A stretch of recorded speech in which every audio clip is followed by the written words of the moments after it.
नमस्कार, मैं Chandan Singh CS technical पे एक बार फिर से आप सभी पेरेंट्स का बेहद स्वागत करता हूँ। बहुत सारे पेरेंट्स ऐसे हैं जो मुझसे नंबर ऑफ ट्रांसफर सर्टिफिकेट के बारे में, साथ ही साथ सर्विस सर्टिफिकेट के बारे में, चाहे वो सेंट्रल का हो चाहे स्टेट का हो, उसके बारे में पूछ रहे थे। और साथ ही साथ जो है डाइड इन हार्नेस का सर्टिफिकेट कहाँ से मिल सकता है, जो केंद्रीय विद्यालय संगठन में एडमिशन के टाइम पर दिया जाता है केंद्रीय विद्यालय स्कूलों में। तो आज का ये वीडियो इसी टॉपिक के रहने वाला है। चाहे आप किसी भी कोटा और किसी भी कैटेगरी से आप एडमिशन के लिए अप्लाई कर रहे हो, आपको ये वीडियो जरूर देखनी चाहिए, क्योंकि इससे आपको जानकारी मिल सकती है और हो सकता है कि आप भी मतलब इन कोटा और इन कैटेगरी के लिए एलिजिबल हो, तो आपके पास जो है इसकी जानकारी होनी चाहिए।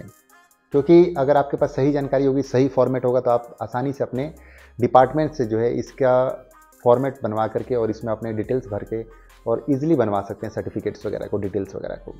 ठीक है, तो आज का टॉपिक यही रहने वाला है। तो जिन्होंने अभी तक सीएस टेक्निकल को सब्सक्राइब नहीं किया कर लीजिएगा, और साथ ही साथ टेलीग्राम, इंस्टाग्राम, फेसबुक और व्हाट्सअप पेज का लिंक जो है आपको वीडियो के डिस्क्रिप्शन में मिल जाएगा। आप वहाँ पे मुझे फॉलो कर लें, और अगर आपके कोई सवाल होते हैं तो मुझे आप डायरेक्ट मैसेज कर सकते हैं या कमेंट करके आप अपने सवाल मुझसे पूछ सकते हैं। तो चलिए अभी मैं आपको स्क्रीन पे लेके चलता हूँ। सबसे पहले आपको दिखाता हूँ कि आप खुद भी कैसे उसे डाउनलोड कर सकते हैं, और साथ ही साथ थोड़ा सा एक्सप्लेन भी करता हूँ सभी फॉर्मेट्स को, जिससे कि आपको आसानी हो जाएगा समझने में, और आपको पता होना चाहिए कि किस तरह से आपने कहाँ पे क्या डिटेल्स भरनी है और किस तरह से आपने अप्लाई करना है। तो चलिए स्क्रीन पे चलते हैं। तो दोस्तों सबसे पहले हम जाएंगे गूगल पर। गूगल पर जाने के बाद आपने यहाँ पे टाइप करना है केवीएस ऑनलाइन पोर्टल।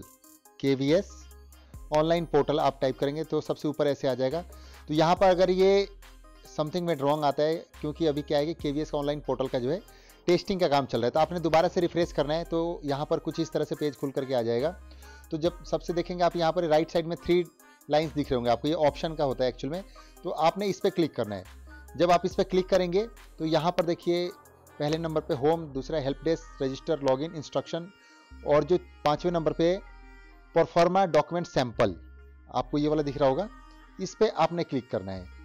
ठीक है, जब आप इस पर क्लिक करेंगे तो यहाँ पर देखिए 5 चीज़ें खुलकर आती हैं। ये पांचों जो है यहाँ पर सैंपल हैं, यानी कि आप डॉक्यूमेंट का फॉर्मेट बोल सकते हैं। यहाँ पे लिखा हुआ है self declaration distance between school and residence, ये उनके लिए होता है जो आरटी कोटे से होते हैं। उसके बाद service certificate central government employees, ठीक है। उसके बाद format of service certificate of government employees, state government employees. उसके बाद डाइड इन हार्नेस सर्टिफिकेट, उसके बाद ट्रांसफर सर्टिफिकेट। ये सारी चीज़ें हैं यहाँ पर। एक आध मैं आपको ओपन करके दिखा देता हूँ, उसके बाद एज इट इज आपने जो है सभी डाउनलोड करके देख लेने हैं। ठीक है, तो यहाँ पर मैं एक फॉर्मेट को आपको ओपन करके दिखा देता हूँ, बाकी एज इट इज रहने वाला तो आप खुद भी कर सकते हैं। ठीक है, जैसे मैं एग्जांपल के लिए सर्विस सर्टिफिकेट कर लेता हूँ। ठीक है, यहाँ पर मैंने इसको डाउनलोड किया, यहाँ पर डाउनलोड हो गया। डाउनलोड होने के बाद यहाँ पर ओपन करने का ऑप्शन आया, तो मैंने यहाँ पर इसको ओपन कर दिया। ठीक है, तो देखिए ये ओपन होकर आ गया। यहाँ पर आप देख सकते हैं, यहाँ पर सेवा प्रमाण पत्र सर्विस सर्टिफिकेट केंद्रीय सरकार सेंट्रल गवर्नमेंट के लिए है। यहाँ पर ये यहाँ पर इनके डिटेल्स आ जाएंगे, जो भी जिस भी डिपार्टमेंट में उनका डिटेल्स आ जाएंगे, और उनका डिटेल्स बाद यहाँ पर जो है कार्यालय का नाम, पता वगैरह, स्टैम्प, राउंड स्टैम्प आता है, और जो आपका हेड ऑफ द ऑफिस होते हैं उनके यहाँ पर साइन होते हैं, और इस तरह से सर्विस सर्टिफिकेट बन जाता है। उसके बाद मैं आपको दूसरा एक फॉर्मेट दिखा देता हूँ, जो बहुत सारे पेरेंट्स मुझसे पूछ रहे थे, सेल्फ डिक्लेरेशन वाला, डिस्टेंस को लेकर के। ठीक है, तो डिस्टेंस वाले को भी मैं आपको जो है ओपन करके दिखा देता हूँ। उसके बाद देखिए सेल्फ डिक्लेरेशन होता है डिस्टेंस को लेकर के। उसके बाद यहाँ पर बच्चे का नाम और बच्चे के माता पिता का नाम आ जाता है। उसके बाद यहाँ पर बच्चे का जो एडमिशन सबमिशन कोड आपको मिलता है, वो आपका यहाँ पर मेंशन होता है यहाँ पर। उसके बाद जो है आपके घर से स्कूल तक की दूरी कितनी यहाँ पर मेंशन होता है, और यहाँ पर डेट लिख करके पेरेंट्स को यहाँ पर साइन करना होता है। माता पिता में से किसी एक के यहाँ पर सिग्नेचर होते हैं।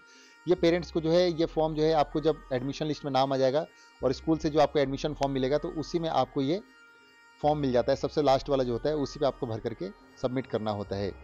जो सेंट्रल के होते हैं या स्टेट के होते हैं, तो एम्प्लॉयज़ होते हैं, उनके लिए मैं आपको बता दूं कि उनका सेम ही रहता है। जो सर्विस सर्टिफिकेट का फॉर्मेट है थोड़ा बहुत डिफरेंट हो सकता है, लेकिन ऑलमोस्ट जो सेम ही रहता है। वैसे मैं एग्जाम्पल के लिए मैं आपको वो भी दिखा देता हूँ। ये देखिए, अगर हम स्टेट की बात करें तो मतलब सर्विस सर्टिफिकेट राज्य सरकार स्टेट गवर्नमेंट के लिए हो गया। यहाँ पे प्रमाणित किया जाता है कि इतना इतना ये सारी डिटेल्स यहाँ पर आ जाती हैं। और उसके बाद सेम एज इट इज यहाँ पर ऑफिस का स्टैंप लग जाता है, राउंड स्टैंप वगैरह, और उसके बाद यहाँ जो हेड ऑफ द ऑफिस होते हैं उनके यहाँ पर साइन हो जाते हैं। उनका नाम, पद वगैरह जो भी होता है यहाँ पर मेंशन हो जाता है।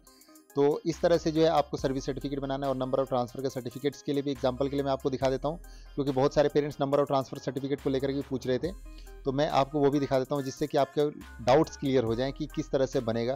क्योंकि बहुत सारे पेरेंट्स इसको भी लेकर पूछ रहे थे मुझसे, तो आपको पता होना चाहिए कि किस तरह से आपने फॉर्मेट में बनाना है। क्योंकि बहुत सारे पेरेंट्स ऐसे होते हैं जिनको कि एग्जैक्ट जानकारी नहीं होती है, जिस कारण की बाद में इशू आते हैं। देखिए ये है नंबर ऑफ ट्रांसफर सर्टिफिकेट का फॉर्मेट। यहाँ पर आपका नाम, नंबर वगैरह आ जाएगा, यहाँ पर आपका रैंक आ जाएगा सबसे ऊपर जो है, और उसके बाद लास्ट 7 ईयर्स में कितने ट्रांसफर्स हुए वो यहाँ पर मेंशन करना है।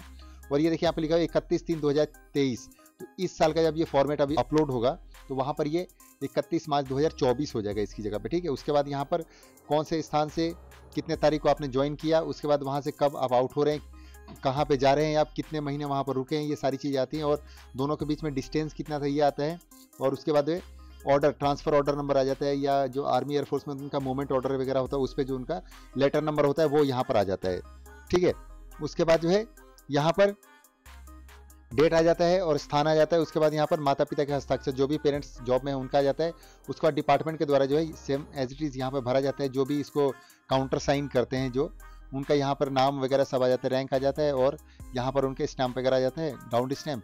और बस ये चीज़ लिखा जाता है, ऑफिस के डिटेल्स वगैरह यहाँ पे आ जाती है कि उनका कॉन्टैक्ट नंबर क्या ऑफिस का, अगर स्कूल को वेरीफाई करना हो तो यहाँ से वो कर सकते हैं। और यहाँ पर लिखा हुआ है कि एक स्थान पर ठहरने की कम से कम अवधि 6 मास यानी 6 महीने होना जरूरी है। और साथ ही साथ एक ऑफिस से दूसरे ऑफिस के बीच का जो डिस्टेंस है मिनिमम 20 किलोमीटर्स होना चाहिए, इस बात का भी आपने ध्यान रखना है। ओके, तो दोस्तों मैं उम्मीद करता हूँ कि जितनी बातें आज की वीडियो मैंने बताई हैं सब समझ में आ गई होंगी। अगर फिर भी किसी पेरेंट्स का कोई डाउट रह गया हो इस वीडियो को देखने के बाद भी, तो आप मुझे कमेंट बॉक्स में कमेंट कर सकते हैं, या डायरेक्ट मैसेजेस भी कर सकते हैं इंस्टाग्राम, टेलीग्राम और फेसबुक वगैरह पे, ठीक है। और सभी के लिंक आपको वीडियो को डिस्क्रिप्शन में मिल जाएगा, जैसा कि मैंने पहले बताया था। तो वीडियो अच्छी लगे तो प्लीज़ चैनल को सब्सक्राइब कीजिए और ज़्यादा से ज़्यादा वीडियो को लाइक भी कीजिएगा, और साथ ही साथ जितना हो सके सभी पेरेंट्स का शेयर करें, ताकि जिन पेरेंट्स को अपने बच्चे का दाखिला केंद्रीय विद्यालय स्कूल में कराना है उन सबको मेरे चैनल के माध्यम से और मेरी वीडियोज़ के माध्यम से हेल्प मिल सके। तो आज के लिए बस इतना ही, तब तक थैंक यू, बाय बाय, मेरी तरफ से नमस्कार।